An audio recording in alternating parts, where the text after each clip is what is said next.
হচ্ছে হরিনাম। হরিনাম ছাড়া জীবের কোনো মুক্তি নাই। হরের নাম কালো হরের নাম কালো হরের নামই বকে বলম কালো নাস্তে ভো গতি অন্যথা। এই কলিযুগের হরিনাম ছাড়া কোনো গতি নেই। দেখবেন মা, অনেক জায়গায় শুনেছি মায়েরা বলা বলি করে কীর্তন শুনতে যাবো না।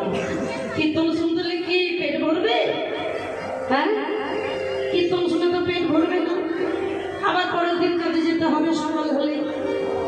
আবার কেউ বলে বাবা আমি রাত জাগতে পারি না, হ্যাঁ রাত্রি জাগরণ করে কীর্তন শুনবো। কীর্তন শুনে কি হবে?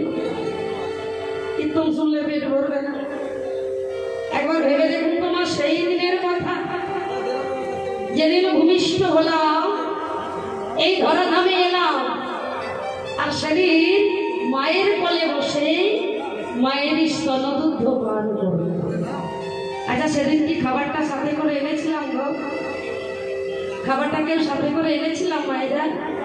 সেদিন তো খাবার সাথে করে আনিনি। ভগবান তিনি কত দয়ালু দেখুন। মায়ের গর্ভে সন্তান আসার আগে মায়ের স্তনে দিয়ে দিলেন অমৃতের ভান্ডার। হ্যাঁ, যে তুমি ভূমিষ্ঠ হবে, তুমি ধরে ধামে যাবে, আর গিয়ে তুমি কি খাবে সেটা সেই পাঠিয়ে দিয়েছে। আবার দেখুন সেই দুধ বেশি মিষ্টিও নয়, বেশি গরমও নয়, আবার ঠান্ডাও নয়। ওমা গরম হলে কি হবে গো? জীবের মধ্যে ঠোসা পড়ে যাবে না? আর যদি ঠান্ডা হয় তাহলে বাচ্চার ঠান্ডা লেগে নিউমোনিয়া হয়ে যাবে। আর যদি মিষ্টি হয় তাহলে কি হবে মা? এখন ঘরে ঘরে সবাই ভোগ করছে সবার, তাহলে তিনি ঠিক করে পাঠিয়ে দিলেন। তাই মহাজন বলছে যে ভাবছো বসে চলবে কিসে, তুমি ভাববার কে? যার ভাবনা সে ভাববে, তুমি শুধু ভাবো তাকে। তুমি শুধু তার ভাবনা ভাবো, তুমি তার ভাবনা ভাবো, সেই তোমার ভাবনা ভাববে। তাই দেখুন গৌর হরি আমার আজ কি করছে না, খোল বাজছে, করতাল বাজছে, আর সেই মাঝে গৌর হরি নৃত্য করছে। গৌর হরি ভক্তি কেমন? ধীরে ধীরে নাচে গোরা, ধীরে ধীরে নাচে গোরা, ধীরে ধীরে নাচে গোরা, ধীরে ধীরে নাচে গোরা, কোটি দুলাইয়া, কোটি দুলাইয়া, ধীরে ধীরে নাচে গোরা, কোটি দুলাইয়া, কোটি দুলাইয়া, ধীরে ধীরে নাচে গোরা, কোটি দুলাইয়া, কোটি দুলাইয়া, ধীরে ধীরে নাচে গোরা, ধীরে ধীরে নাচে গোরা, কোটি দুলাইয়া, কোটি দুলাইয়া। আরে বলে মনমালা দোলে, বলে মনমালা দোলে, এলিয়া দুলিয়া, এলিয়া দুলিয়া, এলিয়া দুলিয়া, এলিয়া দুলিয়া, ধীরে ধীরে নাচে গোরা, ধীরে ধীরে নাচে গোরা, ধীরে ধীরে নাচে গোরা, ধীরে ধীরে নাচে গোরা।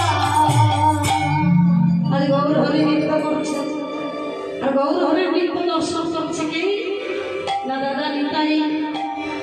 এই নিতাই হচ্ছে ব্রজের বলরাম। তাই দাদা নিতাই ভাই কানাইকে ঘিরে ঘিরে নৃত্য করছে। কেন বাবা? না ভাই যদি পড়ে যায় তাহলে ভাইকে ধরার মতো শক্তি কারো নেই।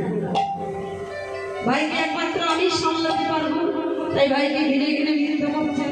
ছোট্ট গোপাল যখন পড়ে যেতে মা যশোদা পেছন থেকে এইভাবে জমিয়ে ধরতেন, আজ ঠিক সেইভাবে আজ আমার নিতাই চাঁদ গৌর হরির পিছে পিছে নৃত্য করছে। কেমন ভাবে? আমার নিতাই নাচে কাছে কাছে, নিতাই নাচে কাছে কাছে, নিতাই নাচে কাছে কাছে, নিতাই নাচে কাছে কাছে, নিতাই নাচে কাছে কাছে, গৌর ধরা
তিনি হলেন দেবাদিদেব ভোলানাথ।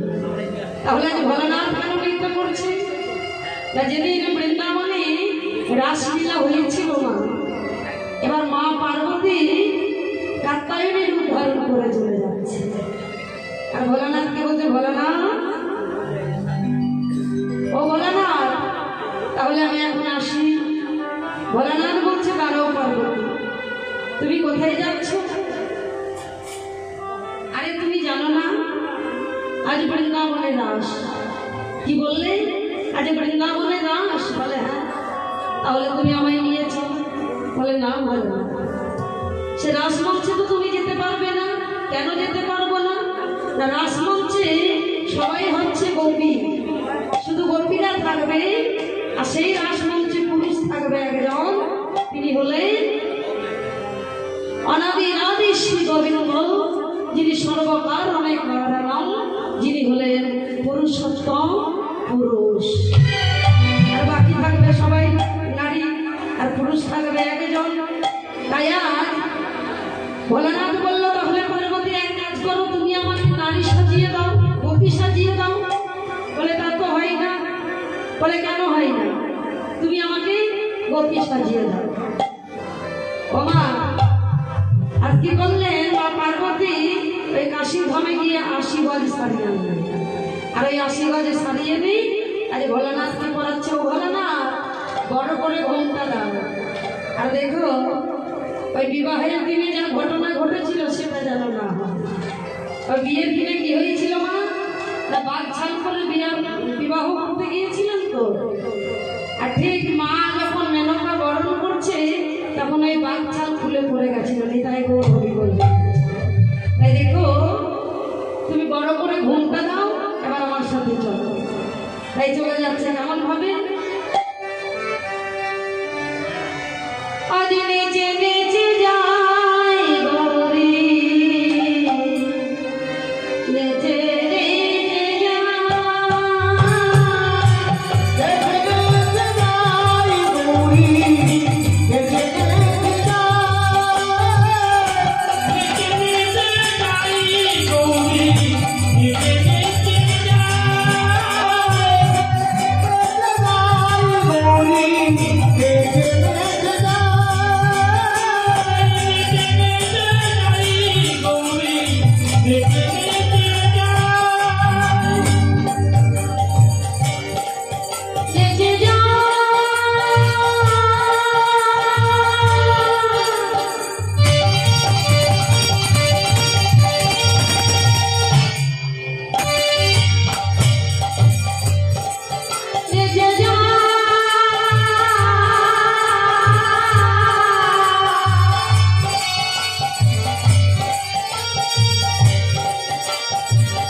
রাজমঞ্চে প্রবেশ করছি, এদিকে গোপীদের নানা বাদ্যযন্ত্র বাজছে, আর এদিকে হয়েছে কি না সমস্ত বাদ্যযন্ত্র বন্ধ হয়ে গেল।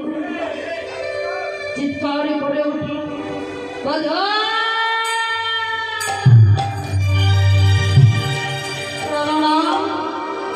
আমার মনে হয় এই রাজমঞ্চে কোনো পুরুষের আগমন হয়েছে।